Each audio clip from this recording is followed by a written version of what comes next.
Hello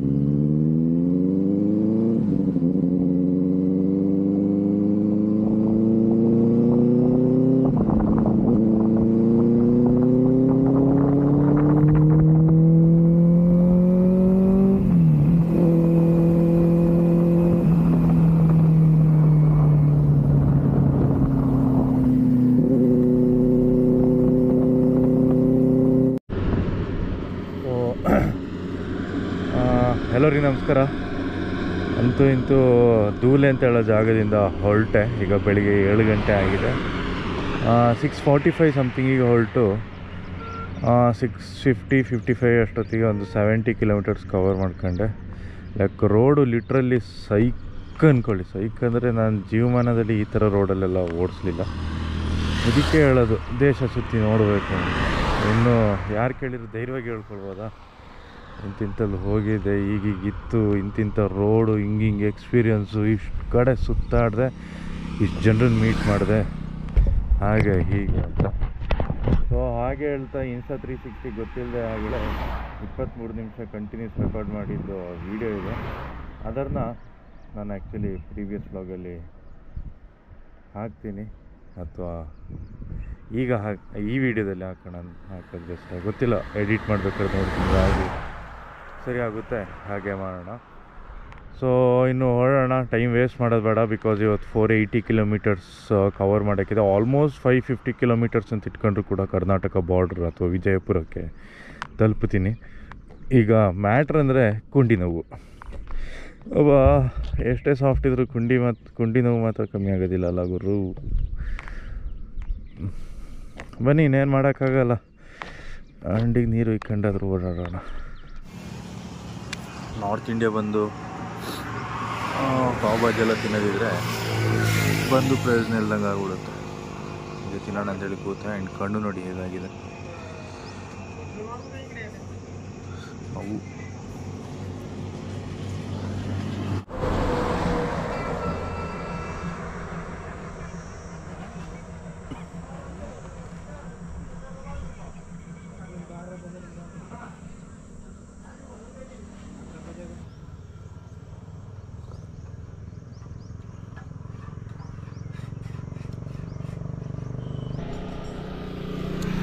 in fact ಅದು ಬಾಜಿ ತಿಂದಲ್ಲ, ಅದು ಸಖತ್ತಾಗಿತ್ತು. Tea ಅಂತೂ ನೆಕ್ಸ್ಟ್ ಲೆವೆಲ್ ಆಗ್ತದೆ. ನಮ್ಮ ಕಡೆಯವರಿಗೆಲ್ಲ ಯಾಕೆ ಈ ಥರ ಮಸಾಲೆ ಟೀ ಮಾಡೋಕ್ತಾರೆ ಅಂತ ಗೊತ್ತಿಲ್ಲ. ಬಟ್ ಟ್ರಸ್ಟ್ ಮೀ, ಸೂಪರ್ಬಾಗಿತ್ತು. ಫುಲ್ ರಿಫ್ರೆಶ್ಮೆಂಟ್ ಆಯಿತು ಬಾಡಿಗೆ. ಬ್ಯಾಕಿಗೆ ಮಾತ್ರ ಏನಾಗಿಲ್ಲ. ಬನ್ನಿ, ನಮ್ಮ ಪಯಣನ ಶುರು ಮಾಡೋಣ.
ಸೊ ಆಗಲೇ ಕೆಳಗಿಂದ ಬರ್ಬೇಕಾದ್ರೆ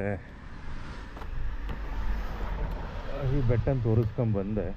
ಬೆಟ್ಟದ ಮೇಲೆ ಹೋಗ್ತೀನಿ ಅಂತ ಗೊತ್ತಾಗಿದೆ ಬೆಟ್ಟ ಹತ್ತಿದ ಮೇಲೆ. ಸೊ ನೋಡಿಲ್ಲಿ ಹೇಗೆ ಕಾಣಿಸ್ತದೆ ಅಂತ. ಬ್ಯೂಟಿ ಅಲ್ಲ. ಅಲ್ಲಿ ನೋಡಿರೋ ಸೋಲಾರ್ ಪವರ್ ಪ್ಲ್ಯಾಂಟು, ಇಲ್ಲಿ ನೋಡಿರೋ ಒಳ್ಳೆ ಫ್ಲೈಟಿಂದ ಮೊನ್ನೆ ನೋಡ್ಬೇಕಾದ್ರೆ ಹೇಗಿತ್ತು ಕಾಣಿಸ್ತಿದೆ. ಎಷ್ಟು ನೋಡಿ ಹೇಗಿದೆ ಅಂತ. ಪುಣ್ಯ ಮಾಡಿದ್ದೀವಿ ಗುರು. ನಾನಂತೂ ಎಕ್ಸ್ಟ್ರೀಮ್ಲಿ ಪುಣ್ಯ ಮಾಡಿಬಿಟ್ಟಿದ್ದೀನಿ ಈ ಸಲ. ಖುಷಿ ಎಕ್ಸ್ಪ್ರೆಸ್ ಮಾಡ್ಕೊಳ್ಳೋಕ್ಕೆ ಆಯ್ತಿಲ್ಲ ಏನು ಹೇಳೋದು. ಇದು ಆ್ಯಕ್ಚುಲಿ ಅದೇ ಮುಳ್ಳಯ್ಯನಗಿರಿ ಕಡೆ ಅದೇ ಈ ಮಹಾರಾಷ್ಟ್ರ ಘಾಟ್ ಸೆಕ್ಷನ್ ಕಂಟಿನ್ಯೂ ಆಗುತ್ತೆ ಅಂತ ಕೇಳ್ಪಟ್ಟಿದ್ದೀನಿ. ಕೇಳಿ ನೋಡಿ ಖುಷಿ ಪಡ್ತಿದ್ದೆ. ಇವತ್ತು ಅದೇ ಬೆಟ್ಟದ ಮೇಲೆ ಇದ್ದೀನಿ. ನಿಜನೋ ಸುಳ್ಳ ಗೊತ್ತಿಲ್ಲ, ಗೊತ್ತಿರೋರು ಕಮೆಂಟಲ್ಲಿ ತಿಳಿಸಿ ನನಗೆ. ಆ್ಯಂಡ್ ಅದ್ರ ಜೊತೆ ಇಂಥ ಒಂದು ಮಷೀನ್ನ ಇಂಥ ಒಂದು ಬ್ಯೂಟಿ ರೋಡಲ್ಲಿ ಓಡಾಡ್ಬೇಕಾರೆ ವಾವ್. वही बोला ये बेलिनी ना, ये बेलिनी ना, बेनेली 600 उसका आवाज सुन के मैं बोला बेलिनी कहाँ से है। गुजरात के क्या? हाँ गुजरात के. हेलो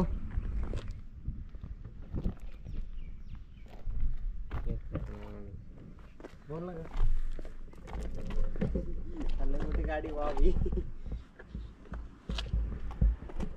7 लाख रुपए की गाड़ी कितनी की होगी?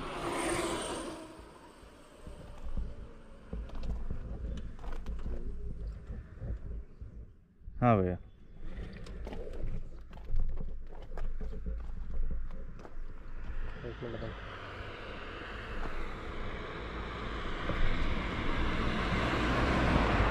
और एक मिनट.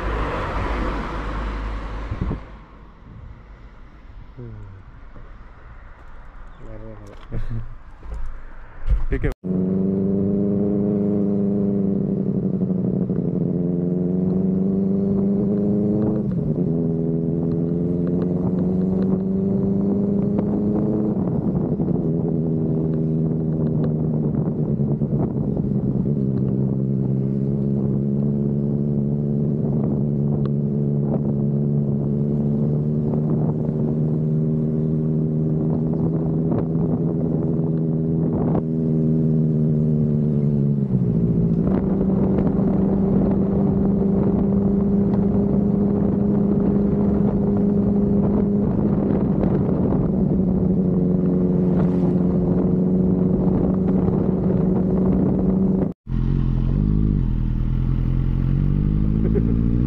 ದೊಡ್ಡ ಟರ್ನ್ ಬರೋದು.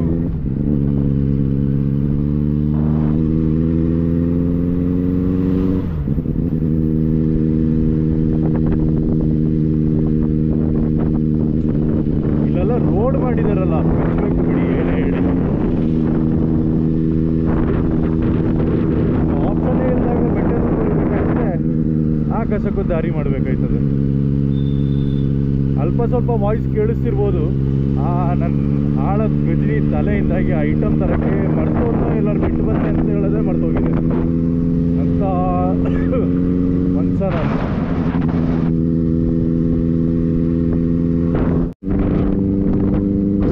ಡೆಲ್ಲಿಯಿಂದ ಹೊರಟ್ಮೇಲೆ ಇವತ್ತೇ ಅನಿಸುತ್ತೆ ಆ್ಯಕ್ಚುಲಿ ಸ್ವಲ್ಪ ಹಸಿರು ಮುಂದೆ ಮರ ಗಿಡ ಎಲ್ಲ ನೋಡ್ತಿರೋದು. ಇಲ್ಲಾಂದರೆ ಫುಲ್ ಬರಡು ಅಲ್ಲ ಬರು ಅಪ್ಪ.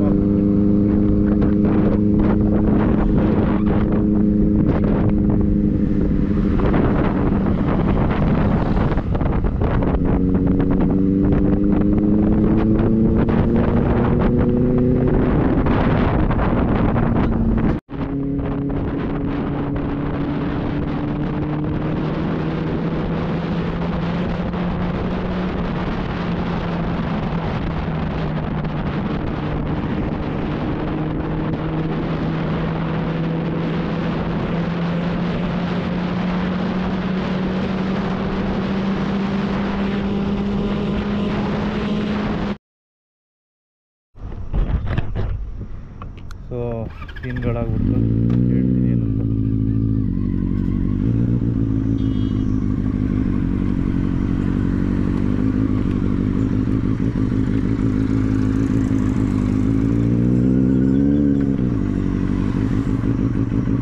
ಧರ್ಮಗುರು ಹೈವೇ ಸಾವಾಸ ಅಲ್ಲ.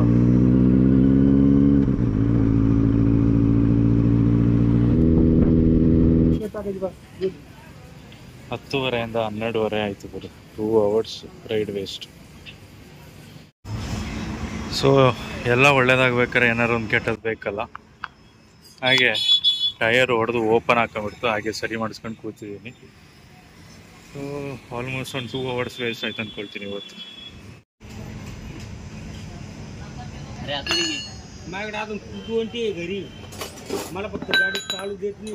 ಥ್ಯಾಂಕ್ ಯು ಸೋ ಮಚ್ ಭಯ್ಯ. ಥ್ಯಾಂಕ್ ಯು ಭಯ್ಯ. Thank you.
ಏನು ಅಂತ ಹೇಳೋದು ಗುರು, ಹೋಯ್ತಾ ಇರ್ಬೇಕಾದ್ರೆ ಟೈರ್ ಬ್ಲಾಸ್ಟ್ ಆಗಿಬಿಟ್ಟು ಓಪನ್ ಹಾಕೊಂಡ್ಬಿಡ್ತು. ಹಾಗೆ ಏನಪ್ಪ ಮಾಡೋದು ಅಂತ ತಲೆ ಕೆಡ್ಸ್ಕೊಂಡಿರ್ಬೇಕಾದ್ರೆ ನಂಗೆ ಸಿಕ್ಕಿದ್ರು ಈ ಭಯ್ಯ, ಸಿಕ್ಕಾಬಟ್ಟೆ ಹೆಲ್ಪ್ ಮಾಡಿದರು. ಒಬ್ಬನೇ ಬೇರೆ ಅಲ್ಲ, ತಲೆ ಕೆಟ್ಟೋಗ್ಬಿಟ್ಟು ಏನು ಮಾಡೋದು ಅಂತ ಕೊನೆಗೂ ಟೈರ್ನ ರೆಡಿ ಮಾಡಿಕೊಟ್ರು. ಹೊಸ ಟೈರಿಗೆ ಬರೋಬ್ಬರಿ 15,000 ಆಗುತ್ತಂತೆ. ಅಪ್ಪ, ನನ್ನ ಅರ್ಧ ಜೀವ ಏನು ಅಂತ ಹೇಳೋದು ನನ್ನ ತಿಂದ್ಬಿಟ್ಟು ಮಾತಾಡ್ತೀನಿ.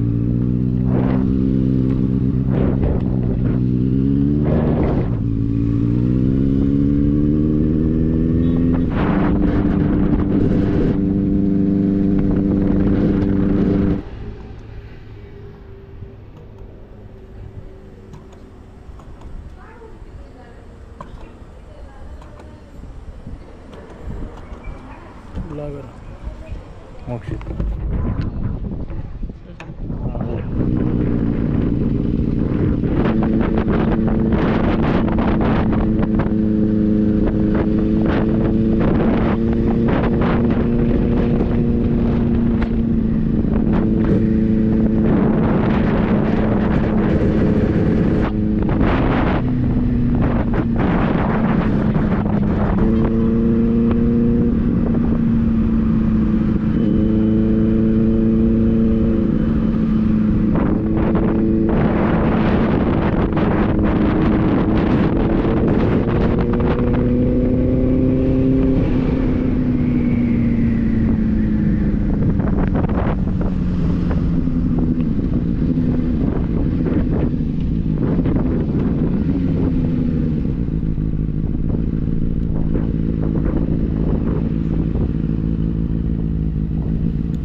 ಕಾಣಿಸ್ತದೆ ನೋಡಿ.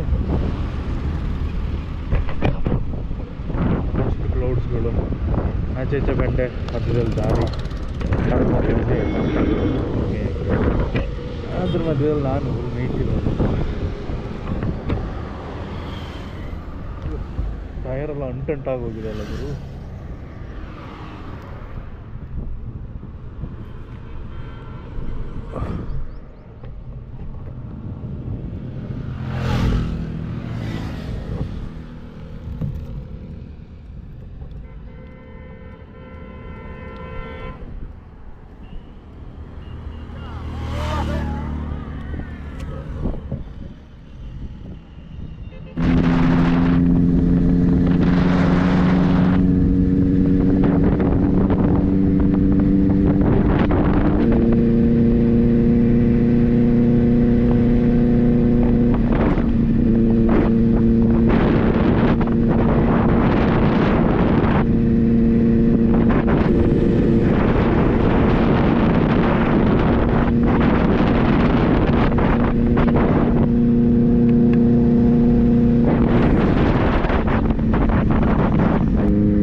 लेवल